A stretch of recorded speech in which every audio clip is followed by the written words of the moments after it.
ধৰণৰ ইস্তেমাতে হওক যিকোনো ধৰণৰ ইছলামৰ ধৰ্মীয় সভাত কোনো এজন বাংলাদেশী মূলৰ বা বাংলাদেশৰ সমৰ্থক মৌলানা মুফতিয়ে যাতে অংশগ্ৰহণ কৰিব নোৱাৰে ইস্তেমাটো তেওঁলোকৰ ভাৰত বিৰোধী কথা কৰ্ম থাকিব। গতিকে এই 9খন জিলা সামৰি নগাঁও জিলাৰ কচুৱাত এখনি বৃহৎ ইস্তেমাৰ আয়োজন কৰা হৈছে বুলি আমি বাতৰি পাইছোঁ।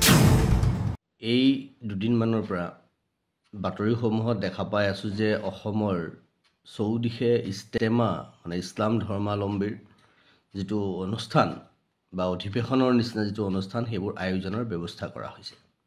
বিশেষকৈ 9খন জিলা সামৰি নগাঁও জিলাৰ কচুৱাত এখনি বৃহৎ ইস্তেমাৰ আয়োজন কৰা হৈছে বুলি আমি বাতৰি পাইছোঁ।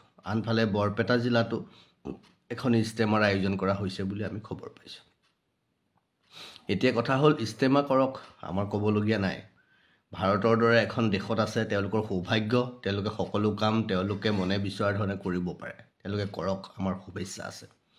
কিন্তু অসম চৰকাৰলৈ, মাননীয় মুখ্যমন্ত্ৰী মহোদয়লৈ আমি এইটো আহ্বান কৰিম, এনেকুৱা ধৰণৰ ইস্তেমাতে হওক যিকোনো ধৰণৰ ইছলামৰ ধৰ্মীয় সভাত কোনো এজন বাংলাদেশী মূলৰ বা বাংলাদেশৰ সমৰ্থক মৌলানা মুফতিয়ে যাতে অংশগ্ৰহণ কৰিব নোৱাৰে তাৰ প্ৰতি চোকা দৃষ্টি ৰাখিব লাগে।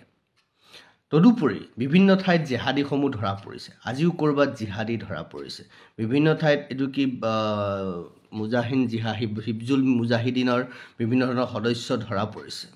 তদুপৰি বাংলাদেশৰ পৰা নিতৌ বিভিন্ন ধৰণৰ মানুহ সোমাইছে। আৰক্ষী, অসম আৰক্ষীৰ লগতে সীমান্ত সুৰক্ষা বাহিনীয়ে বিভিন্ন সময়ত কৰায়ত্ব কৰিছে। তাৰপিছতো আজি মুখ্যমন্ত্ৰীয়ে কৈছে যে অসম চৰকাৰে নজনাকৈ, ভাৰত চৰকাৰে নজনাকৈ নিতৌ যদি কিমান বাংলাদেশী সোমাইছে সেইটো সঠিককৈ ক'ব পৰা নাই, তাৰ কাৰণে অসহায় প্ৰকাশ কৰিছে অসমৰ মুখ্যমন্ত্ৰীগৰাকীয়ে। গতিকে এই ধৰণৰ প্ৰেক্ষাপটত যি সময়ত বাংলাদেশত হিন্দুৰ ওপৰত বৰ্বৰ অত্যাচাৰ হৈছে আৰু সেই সময়ত এওঁলোকক মুকলিকৈ যিকোনো কাম অসমত বা ভাৰতত কৰিবলৈ দিয়া অনুচিত।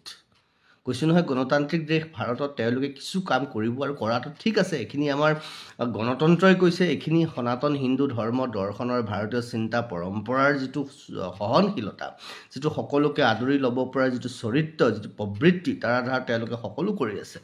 আজি দেখিছে পাকিস্তানে আফগানিস্তানত বোমা দি দিছে, কোনে কাক বোমা দিছে?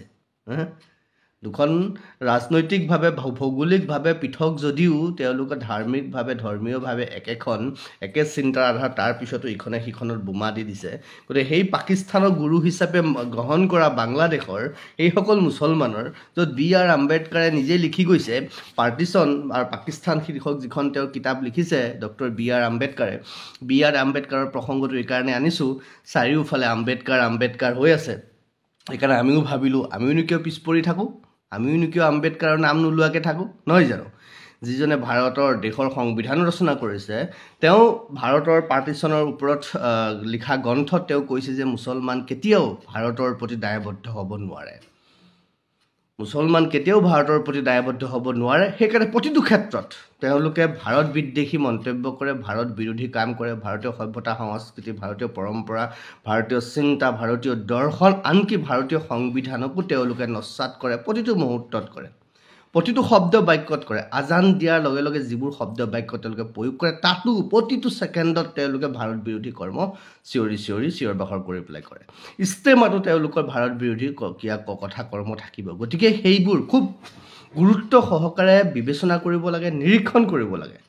মূল কথা সেইবোৰত বাংলাদেশীৰ মানুহ সোমাব পাৰে নেকি, তাৰ অজুহাত লৈ বাংলাদেশৰ পৰা কোনোবা আহিব পাৰে নেকি, তাত ইমান BSF বা অন্যান্য যিকোনো ধৰণৰ ছিকিউৰিটিৰ ব্যৱস্থা কৰিব লাগে, বায়'মেট্ৰিক্সৰ ব্যৱস্থা কৰিব লাগে পাৰিলে।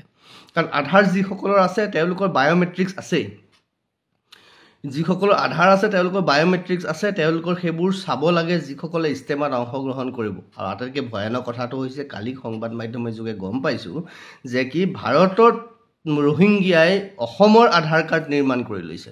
এইবোৰ কাম কোনে কৰিছে? সেই অসমৰ বিষয়াসকল কোন? অসমৰ বিভিন্ন ঠাইত যেতিয়া মুছলমানে জোৰ জবৰদস্তি হিন্দুৰ মাটি কাঢ়ি লৈছে, সেই চাৰ্কুল অফিচাৰখিনি কোন? সেই থানাৰ OC কেইগৰাকী কোন? সেই DC কেইজন কোন? সেই SP কেইজন কোন? আচলতে সেই মণ্ডল কেইজন কোন?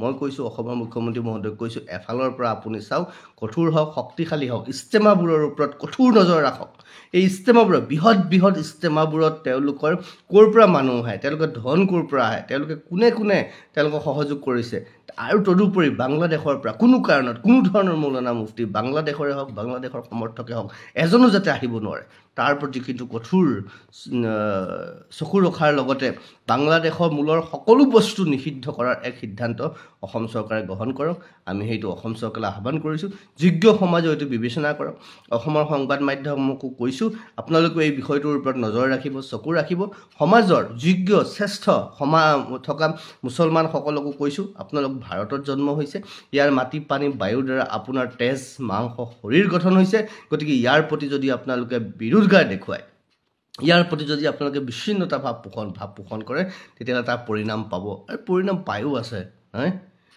গতিকে আপোনালোকে সেইটো কথাখিনি ক'লোঁ বাকী কথা অসমৰ ৰাইজে নিজে বিবেচনা কৰিব